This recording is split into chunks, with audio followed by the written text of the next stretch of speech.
Hey everybody, thanks for joining me for this episode of the Morse Code Podcast. Today we talk to my friend Michael Walk. He plays trumpet for the St. Louis Symphony Orchestra, and we got deep on his career in music, as well as what it's like to be the parent of a trans daughter in increasingly hostile St. Louis, Missouri. It's a deep one, and I think it's going to stay with you for a while. So make sure to listen to the end and enjoy Mike Walk.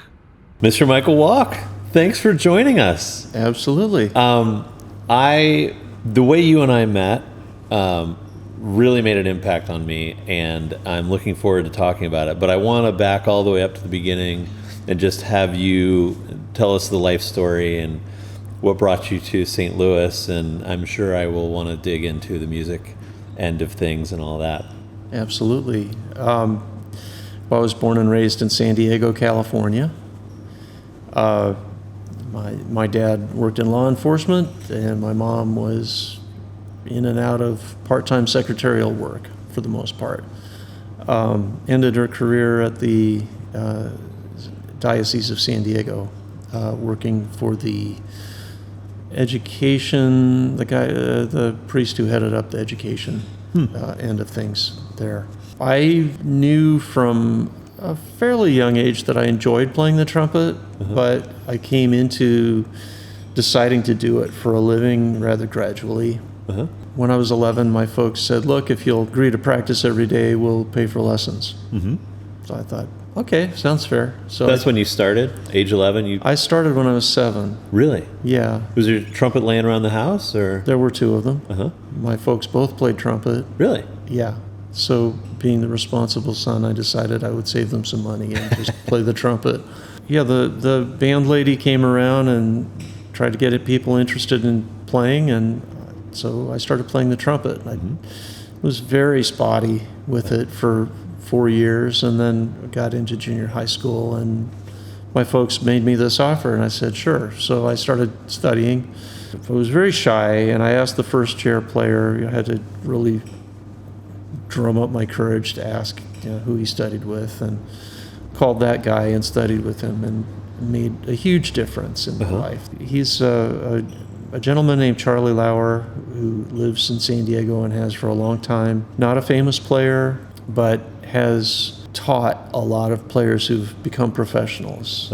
I learned a lot from Charlie, and still wasn't sold on the idea of being a professional musician, so I decided to go to San Diego State University, which was an easy drive from my house, and I stayed at home and did my bachelor's degree there, and only very gradually found my way to, you know what, I really want to play the trumpet for a living. And before I graduated, I caught on with a brass quintet, which was working quite a bit and aiming to work a lot more, wanting to do tours and recordings and all the things that chamber musicians would like to do. So I decided not to go to grad school and to work with this. And for 3 years, I supported myself on that and some teaching and other freelance work. But after 3 years of doing my tax returns, I realized that it wasn't getting better.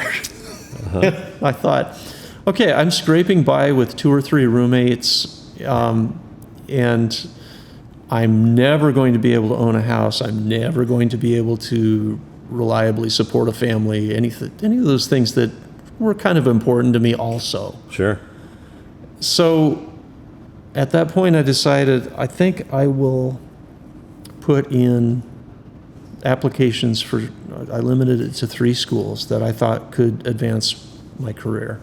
When Eastman not only accepted me, but offered me an assistantship, I knew that that was something I needed to try, because Eastman was a top-tier music school, and the trumpet teachers there had been getting people into high-profile jobs. And so I thought, if I'm going to do it, I'm going to do it. So I consigned myself to debt for many years, as many years as it took, and went ahead and did Eastman. After my first year there, I got a job it really didn't pay a lot better than what I had been making in San Diego, but it was an orchestra job, and that was the direction I decided I was going. So kind of bumped around a little bit in that, but ended up playing in Tucson for 11 years total before I landed here. And that's where you met your wife, right? Met my wife in Tucson, yeah. She played violin, and I always thought she was pretty cute, and she apparently did too, because one day she called me up and asked me out for a drink. That's great.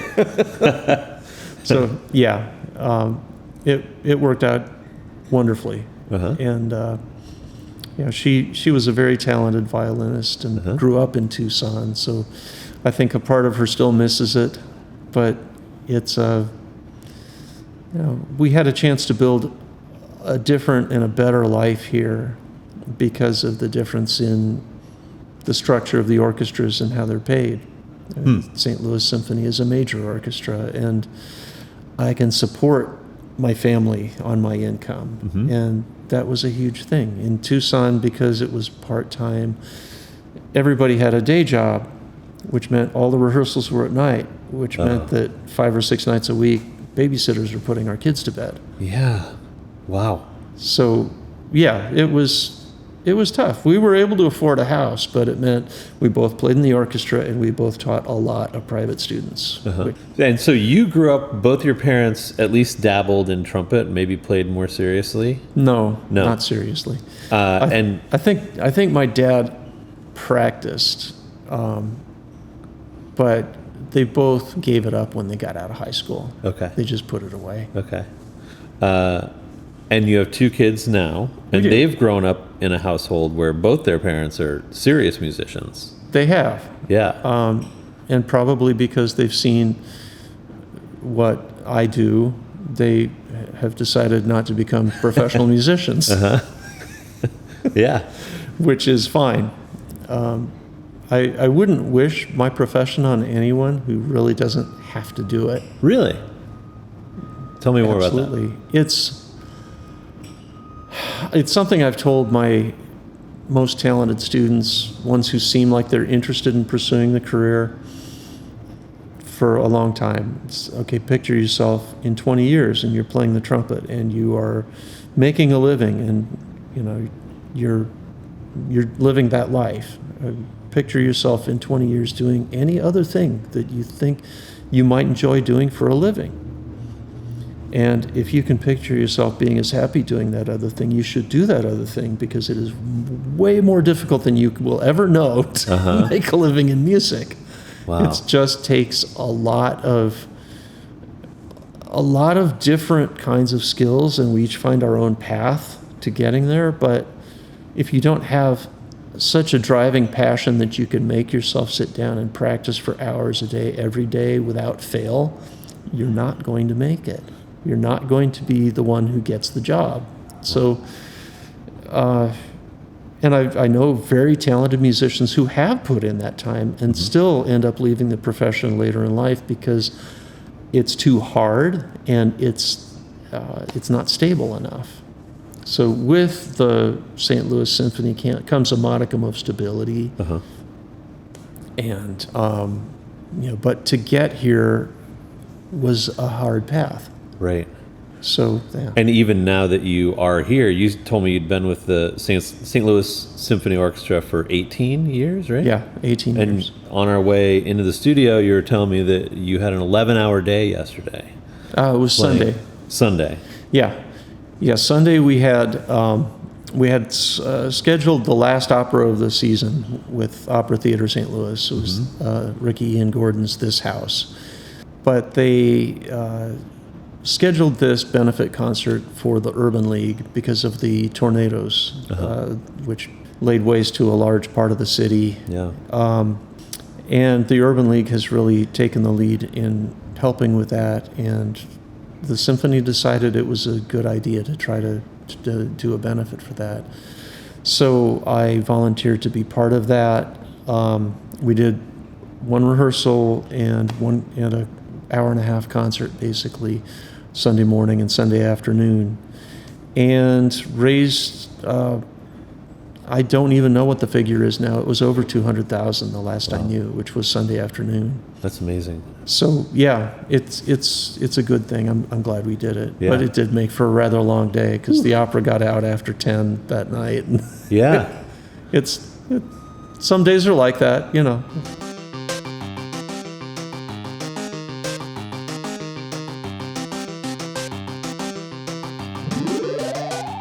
You were talking about starting to mess around with the trumpet at 7 and then committing to it around 11. When you go back to, the runway that led up to a career in music, were there points along the way that sort of lit the fire? I mean, does progressing along this arc in the trumpet, does it come with falling in love with classical music? Does it come with being lit up by jazz? Does it come with just enjoying the craft of learning how to perfect your sound with the instrument? Yes. Got it. I came to love music young. My dad is an interesting guy. He goes all in on things, and then after a while he finds another thing to go all in on. But when I was a kid, the thing he was all in on was stereo equipment and sound quality, and I benefited from that. He bought some Altec Voice of the Theater speakers, found out that the housings they were in were not to spec for them, so he used his woodworking skills to build his own. Wow. Which were beautiful. He had really good equipment. And so I was able to listen to, eventually, music that I wanted to listen to, but initially it was whatever he felt like listening to. Mm-hmm. And he liked classical music, he liked Dixieland jazz, bluegrass, swing era, all kinds of different musics that would come out of the stereo. Uh-huh. And I just came to enjoy all of these different kinds of music. Since I ended up a trumpet player, primarily in my upbringing, we were doing concert band kind of stuff, which is more closely akin to classical symphonic music than it is to popular music. Uh-huh. I played in a jazz band too, but that's very specialized. It's a more commercial sound, but it certainly isn't like playing old Chicago tunes or something like that which is popular music with a trumpet in it, but it's not really the direction my education went. I definitely did more than a little bit of work towards making myself a better jazz musician, but I never had any pretense that I was going to be a top-notch jazz musician. I learned to improvise, kinda. And I learned to play with good style. I can fake being a lead player for a short time. It's not, they are not my wheelhouse, but I understand the sound and the style well enough to get by if you don't look too closely or for too long. So I thought, okay, my best venue for success really is to delve into classical music, which I honestly enjoy quite a lot also. Digging in and learning the orchestral literature that I've had to learn to take the auditions successfully to win a job like this one, you really grow to appreciate the craft that the composers had, and you learn really how much has been handed down over, in some cases, centuries, from one generation of performing musicians to the next generation of performing musicians, and from one generation of conductors to the next generation of conductors. There was a violist in the Philadelphia Orchestra who was in his 90s and still performing. Wow. Obviously, when you're 91 years old, you're probably not at the peak of your technical ability. Yeah.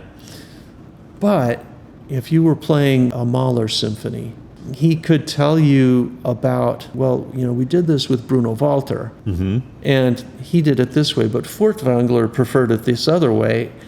And you just go, oh my God, this guy is like, it's a direct connection back to Gustav Mahler. Wow. Because, Walter was, after Mahler, was the first big-time interpreter of Mahler.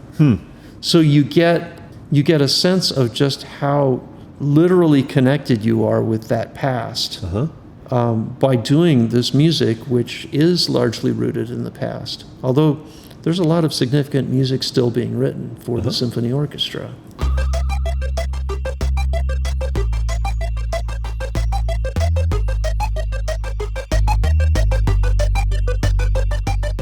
Obviously, the orchestra has been really branching out. You did the hip hop show, you did the Beatles show. I think there was a Radiohead, is that right? Yeah. Which I'm guessing is not particularly technically challenging for you, the performing the music, but I'm interested to hear how it feels, what the experience is like. Some of them are more rewarding than others, and in different ways. The hip hop show that we did recently was Sugar Hill Gang and DMC performing their own music. I really felt like a lot of what we were doing as an orchestra was fairly rudimentary and not to the fore, but the respect that I saw, the mutual respect going between the orchestra and the artists, the front artists, DMC himself and all the members of the Sugar Hill Gang. It was a thrill for a lot of us to play with them, and it was neat to see how reciprocal that was. They were thrilled to be playing with us. It was really cool. Yeah. Beatles shows, I've been playing Beatles cover shows for almost 30 years. And they're fun. Some of them are difficult. If you've ever played first trumpet and Penny Lane's been on the show, then you know about that. You have to play. There's an expectation of what that solo should sound like because every Beatles fan knows Penny Lane. Right. And if you screw it up, they're going to know. Yeah. So, and they're going to be expecting you to play it exactly the way it was on the record, right? Yeah. And not embellish. Or possibly better. Yeah, sure. So, it's a challenge to play music like that. There's a conversation that we have with the past, and there's always pressure to make it better than, so that people aren't disappointed. It's one of the curses of recording. When we perform live now, everybody's listened to the recordings, and it's perfect. And so there's an escalating sense that we need to be perfect. And to an extent, I'm on board with that. I am going to try to make my performance as perfect as possible. But if it comes down to a battle between perfection and art, I'm going to sometimes take some chances. I'm going to try not to ruin it for everybody else.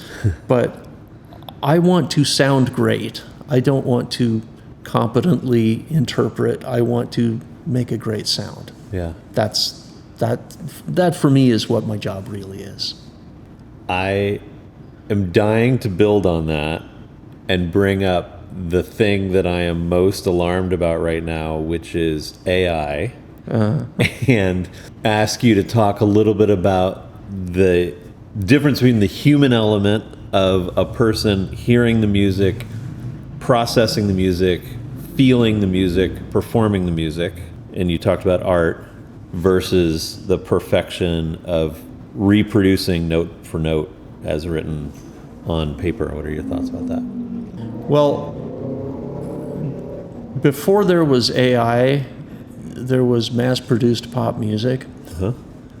okay, which basically you could take, the same composer could write a dozen songs in an hour, and basically any one of them could become a hit, and all you had to do was flesh it out a little bit and find someone who could interpret it.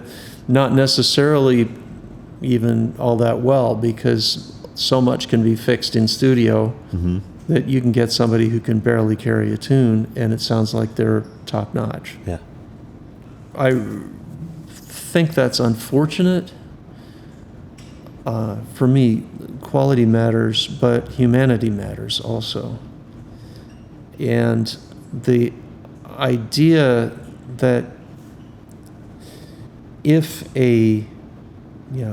somebody can take the formulas that they've learned over 30 years in the business and slap them down into a tune, and you can give it to somebody who, maybe who looks nice but doesn't sing well, or who looks, maybe they can dance but they can't sing, and they can squawk their way through it and end up with something that sounds actually like a workable pop tune.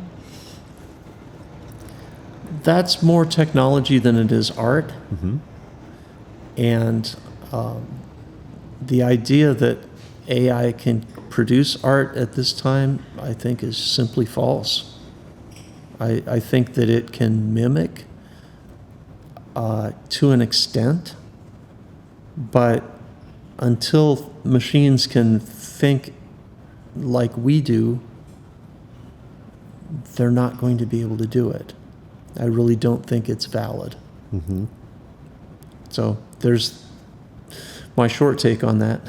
Love it.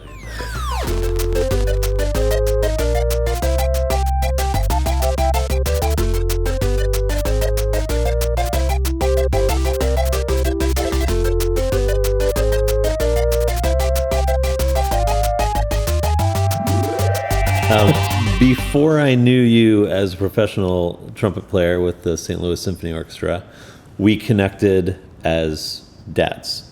And you're wearing an Eric Morse for State Rep shirt. I am. I mentioned earlier that the way we met really made an impact on me. I had been speaking along with other candidates for other elected positions. We had a little candidate forum, I think, for a Democratic. It was Chesterfield Township Democrats. Yeah. Yeah. Thanks for getting that. I wasn't going to get that right.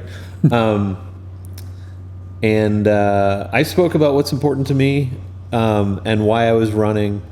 And you came up afterward and said, "I'm the father of a trans daughter, and this is important to me." And as I mentioned, it made a huge impact on me. I went home that night and thought about the battles that you've been fighting for your daughter and for yourself and for your community. And I know you've made numerous trips back and forth to Jefferson City to testify there in front of the legislature. Can you talk a little bit about your experiences there? And we don't have to get deep into politics, but you've been a St. Louisan for 18 years now, and you've seen a community that has changed a little bit as your family has grown and changed. I'd just be interested to hear all about that. Yeah, I'd be happy to. I was actually very happy to move here to Missouri. We live in St. Louis County. When we moved here, it was very much a purple state, considered a bellwether state. That all changed a few years later. And the state has really been essentially at the whim of the Republican Party since the early 2010s. And it feels to me like the party itself has changed. there were certain principles that were adhered to that no longer are, in my estimation. There's been a metamorphosis from the Republican Party I grew up knowing, grew up with in my family, which was lower my taxes and leave me alone. Mm-hmm. You know, let us just let us be. Let's not overstep here. To everyone should let me be, and you should all live like I do. Yeah. In other words, there's an intolerance that's come about as the science around the nature of transgender people came into clearer focus. There was it felt like a real awakening of a lot of young people, but older people too, that, I have not felt right my whole life about how I present and who people think I am. And that was acknowledged and featured in major publications, National Geographic and Life magazine. A lot of media sources reported widely on it, and it was widely accepted. And there were careful medical protocols put in place to make sure that people weren't treated because of a whim, or, if they were having a depressed moment, but eventually were going to come out of it and be fine without any major intervention. I mean, there were careful protocols put in place so that treatments would not be administered willy-nilly, beyond talk. Talk, of course, is always a good thing. Counseling, psychotherapy, whatever you want to call it. But it was evident that for certain people, and people came to this around different ages and for different reasons, that if you could get counseling and talk to somebody about how you felt, eventually you start to realize that, well, maybe if, say in the instance of a trans woman who's in her 50s, and I know one of those. I went to high school with her. Everyone knew her as him, and 6'3", and good looking and all of that. Well, okay, but in her 50s, she came out to the world. And so once the talk therapy has reached a certain point, maybe the decision is made to try blocking testosterone in that person's life. And it makes that person feel more feminine, which makes it feel like I'm more in sync with, my body is more in sync with my mind and the way I feel. And then maybe you progress after some time on the blocker, you might progress to an actual estrogen supplement. And that causes further changes in not just physical body changes, but brain chemistry. Your brain is being governed by a different hormonal reality. And that she found to bring her more into accord, body and mind. And I'm talking about an adult, middle-aged adult, for whom this actually worked. Only after going through this would any kind of a surgery be considered. Well, there are those people who know that they're transgender from the time that they can speak. I know a family whose kid's first complete sentence was, "I don't feel like a girl." Wow. at the age of 2. Wow. And that was a persistent reality in this child's existence. And this child is now well over 10 years past that, still identifying as male, and had been able to access appropriate remedies. So nothing obviously is done before puberty. There's no reason to. But having the ability to get counseling, to talk about, what it is to be a girl whose body doesn't quite match what it feels like it should, it would be helpful.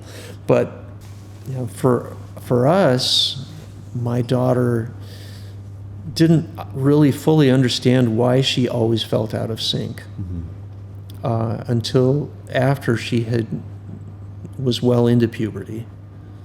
And puberty just sent her into a horrible spiral. She had been unhappy since 3rd grade, she admitted to us. Did you see it as a dad, that young? I saw a lot of things that didn't make sense. And I kept trying to get inside there and say, what's going on in you? What's going on that's making you like this? Things that didn't make sense. Why? Well, 3rd grade is when she decided that she would suck it up and be a performative boy. She was just going to live as a boy, and she was going to behave that way. That's when she started having thoughts of self-harm, as soon as she made that decision. Wow. But she gutted it through, but there were always things that didn't make sense to me. Like whenever I say you're going to grow up, or you're going to be big, or you're going to turn into a man, she'd get upset. She would cry. Wow. Why does a 13-year-old boy not want us to paint over the baby mural on their wall? Why would that be? It was actually during the pandemic that she had the time and the bandwidth and the resources to find out things about, she learned something about transgender people, and it didn't even click right away for her. But she came to understand, maybe that's what I am. And the more she tried it on, the more it fit. She finally came out to her mom and me when she was 14 in the form of a 2-page note, very eloquent, obviously long considered, asking us to use a different name. And my first reaction was sort of shock, but I never was really upset or angry. And within a couple of minutes, it was almost a joy from seeing, okay, all these things that didn't make sense now make sense. Why do you have 100 stuffed animals and you won't let us get rid of one of them? What are all of these things that don't make sense? And they just clicked into place. I see, I understand. For the first time, I knew this kid. Wow. I just got chills. Honest to God. From the time she was 6, when she took an acting workshop at Coca, we knew she was a great actor. She did it one semester. We wanted to sign her up again. She wouldn't do it. She never wanted to do it again. She's acting all the time. She didn't want to do an acting class. Wow. Right. She was a really good actor. Yeah. Wow. And she had ways of deflecting. If she didn't want you to probe too deep and figure out who she was, she could use humor. Very funny girl. Lots of ways, very clever. She could use anger. She could simply shut down.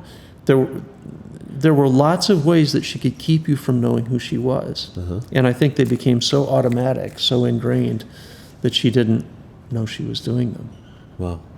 But the time that the pandemic allowed for self-examination led her to realize who she was. And she kind of beat the clock in our state. Gender-affirming care was forbidden when she was 16 by law. So we ended up having to use other sources, but she already knew the dosages she needed to take for the meds she needed to take to make her feel better. When she started on the hormone treatments, she titrated off of her antidepressants that she had been on, and she hasn't used them since. She hasn't needed them because now she's not depressed. She's who she is. Yeah. So I think it's a shame that first our state government and many state governments, but later, recently the federal government have gotten involved in trying to frame her reality as a mental illness, when what it is a mental condition. It's a condition where the mind and the body have different realities that can be troubling to the mind, but it's not some kind of sickness or mental illness. You mentioned that after coming out, the depression and a lot of those troubles ceased. Can you talk a little bit about that? Yeah.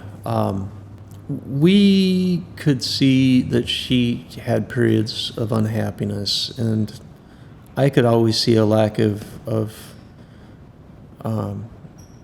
genuineness. But in 6th grade, that's when she hit puberty, and for her it was the wrong puberty. So it was deeply distressing to her. And again, I don't think she fully understood why. I don't think the reality of her being transgender had really hit home in any way. I don't know if she'd even considered the possibility.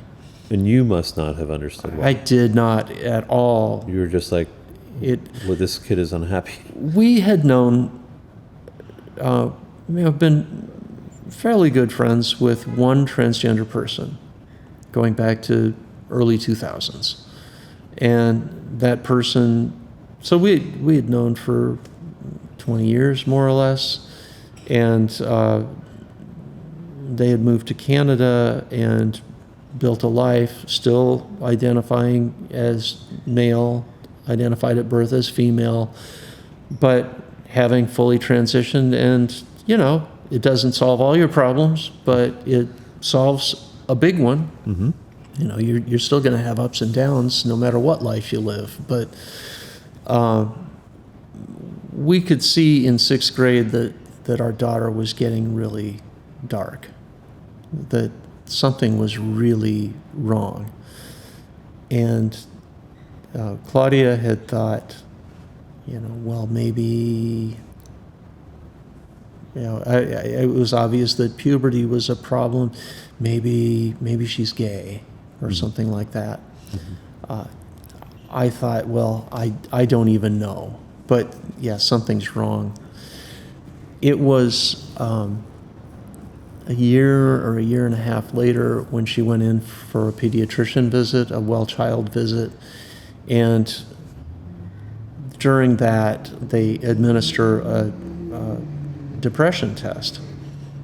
And her score on the depression test was so low that the doctor came out of the room saying, oh my God.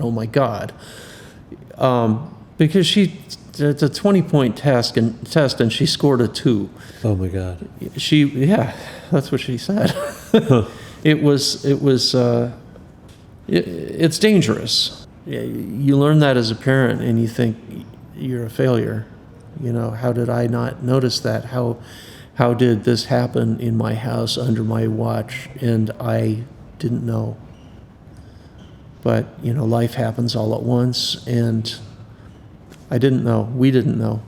Yeah. So initially we got her a counselor who was helpful, and she got on antidepressants, which were helpful for a short time. After a while, not many weeks, they stopped being effective at all, and so she transitioned to a different one, which made things worse, and then to a different one, which helped for a while. But I think the assistance that the antidepressants gave were trying something, were actually doing something, as opposed to this is the right thing to do. It was just the attempt lifted her spirits for a time, but then there was a realization this isn't what I need. With the advent of the hormones, she essentially was able to get off those antidepressants with no side effects. She wasn't relying on them. They were just a thing in her life that she really didn't need.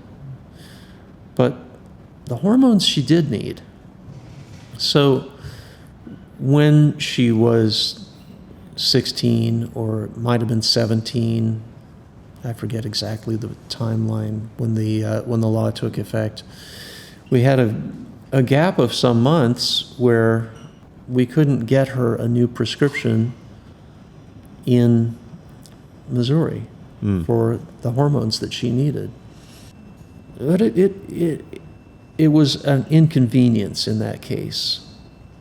But for younger kids, it's not just an inconvenience. Yeah.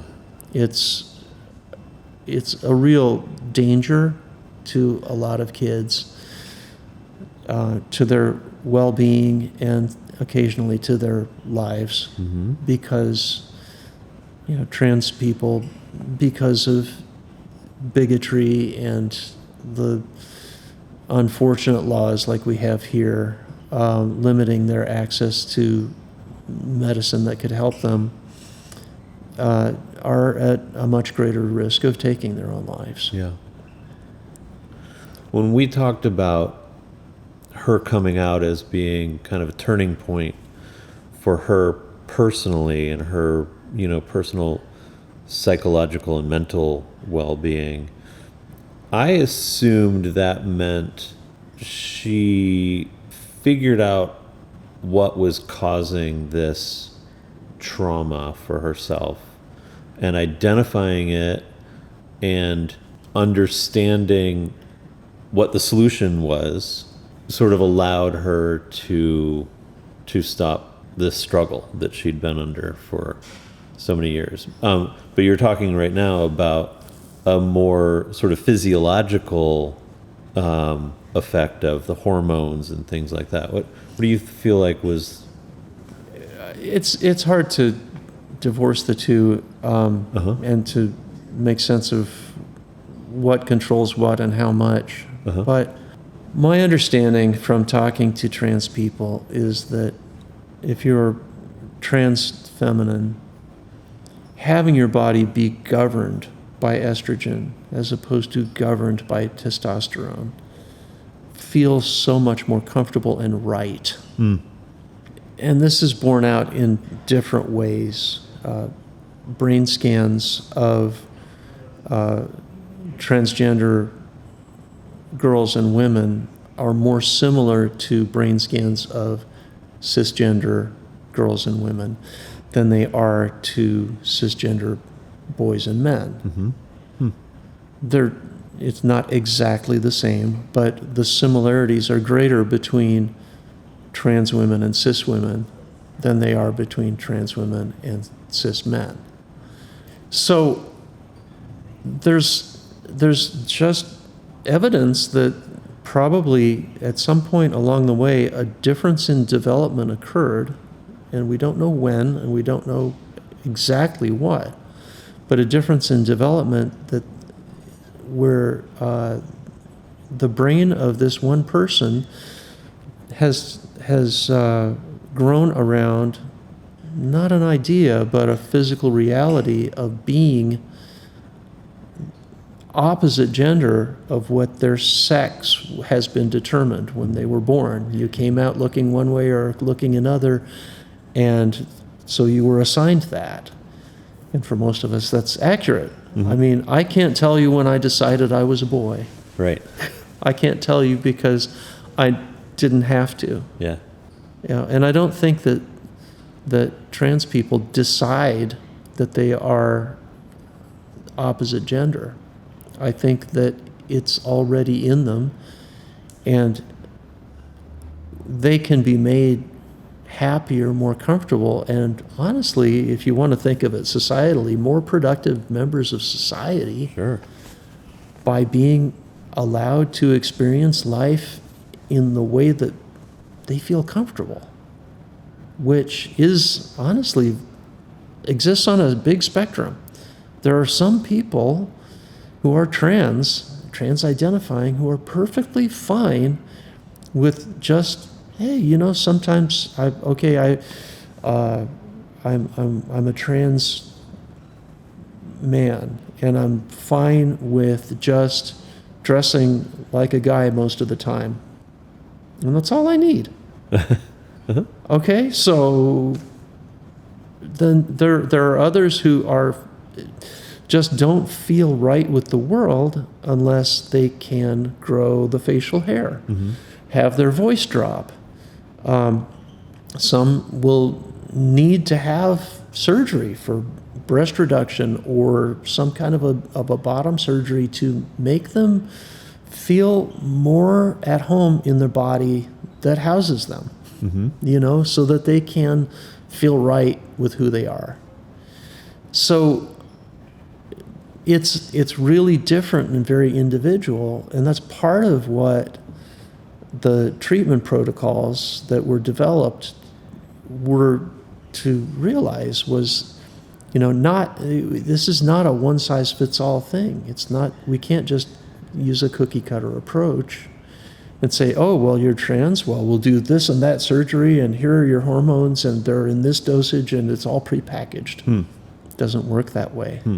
So that's where the counseling sessions come in and are an absolutely vital part of this whole thing, in addition to just talking about whatever might be bothering you, which may or may at any moment include how you're viewed and treated by people in society, and may just be, how's your experience of the world right now. It's just it's a different reality for each person.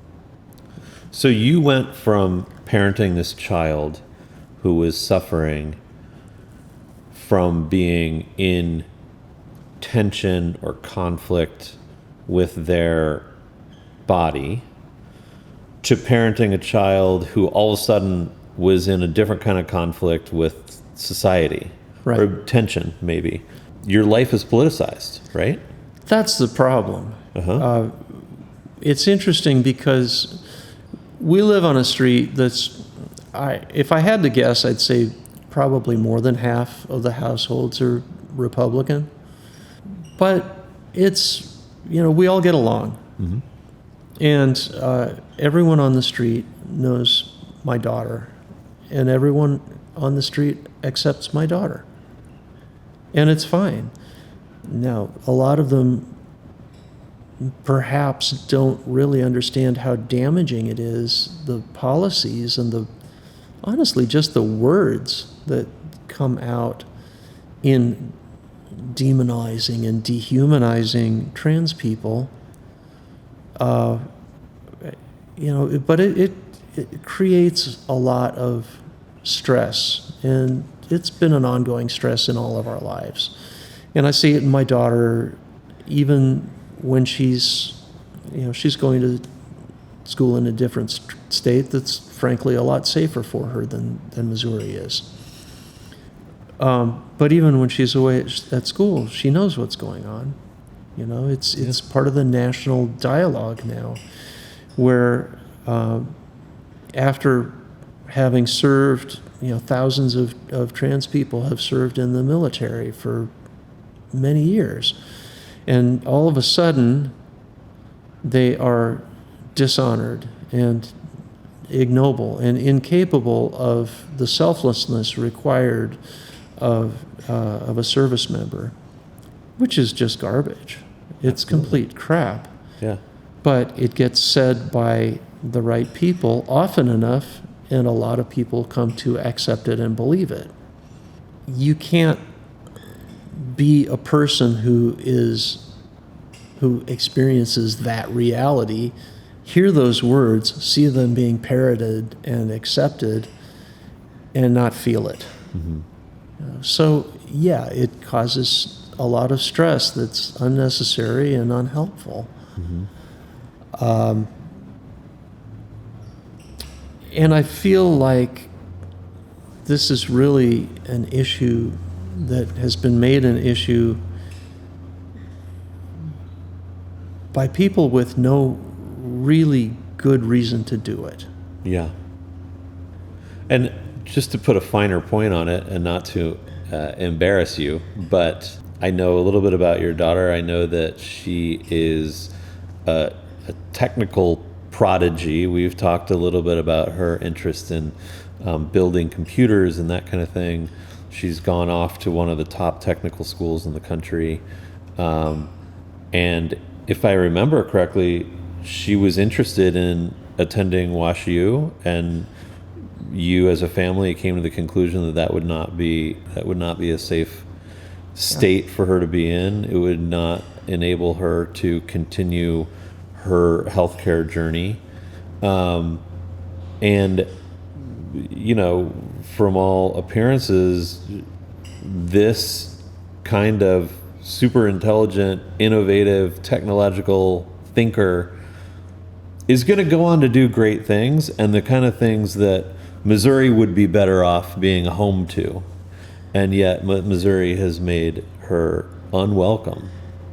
Yeah, and it's possible that the United States eventually could make her unwelcome.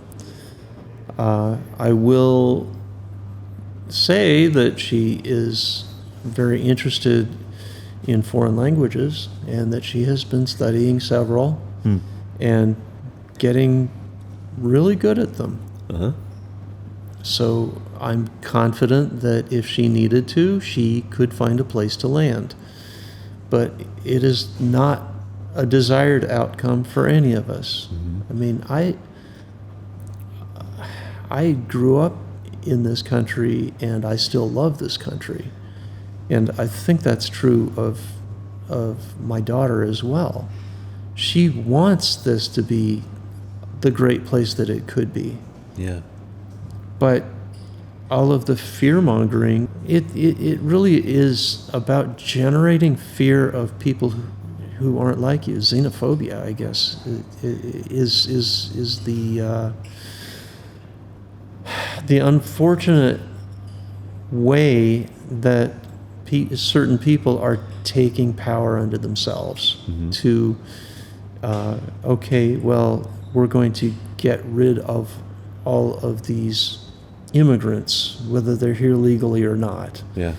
We're going to say that transgender people simply do not exist, that there are two sexes and two genders and nothing in between, which denies basic biological reality, and it's certainly untrue. But for those who don't know better and who want the comfort of a simple reality, I guess that's where it comes from.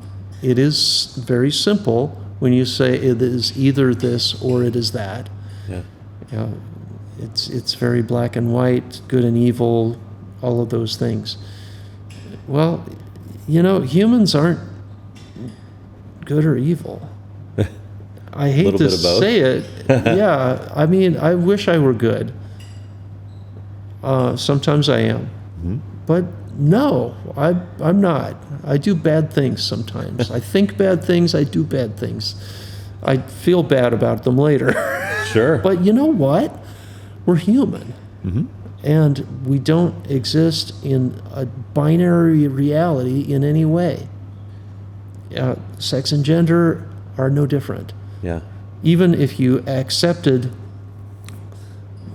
the idea that there was no transgender person, there are still people with actual physical characteristics that are observable of both sexes simultaneously. Mm-hmm. So where does that person fit in? They're not on the binary. Mm-hmm. So it's a denial of an uncomfortable reality that I think people find comforting, because they can say, well, that's not really a thing. Well, sorry, but it is. Not really sorry. I'm glad, because I have a wonderful daughter that I can now know Yeah. in a way that I couldn't when I thought that she was my son. Yeah.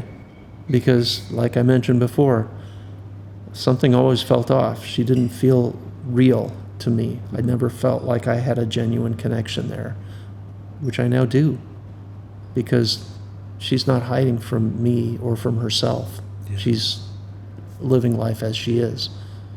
She made a very brave decision, and I honor her for it, Yeah. to live as the person she knows herself to be. Mm-hmm. Well, we've landed on two things. One is, I was wondering about the music that came down from her grandparents to her parents to her, and I'm sure you know this better than I do. So many studies have found that the same part of the brain that processes and loves music also creates a facility with foreign languages. Mm-hmm. And so maybe that's where that has been hiding. And also, I got to disagree with you. You are a good person. Sometimes. From this entire journey, and everything that you've been doing musically, artistically, as a parent, as just a fierce defender and protector of your daughter and your family, I so admire you, and I really appreciate you taking the time to talk. Absolutely, Eric. Thank you. I admire you too, but maybe next time I can interview you. Sure. Okay.